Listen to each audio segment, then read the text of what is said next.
This is an image I'm working on. I took with my phone and I want to retouch the face of this image. First thing I'm going to do, remove the BG of the image.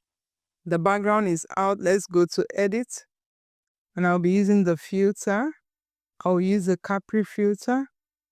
Yes, this has done most of the work. And what I'm going to do next is I'm going to still go back from the filter and scroll down here.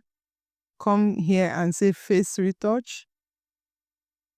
And you see what it is like. Take a look closely at what it looks. I'm going to slide this to 100. So you see how smooth the face is now. This is another way to edit your photos. If you want a one-on-one personalized coaching on how to use Canva, send me a message on Instagram. Like this video if you got value from it, and subscribe to the channel for more videos like this. Do have a good one.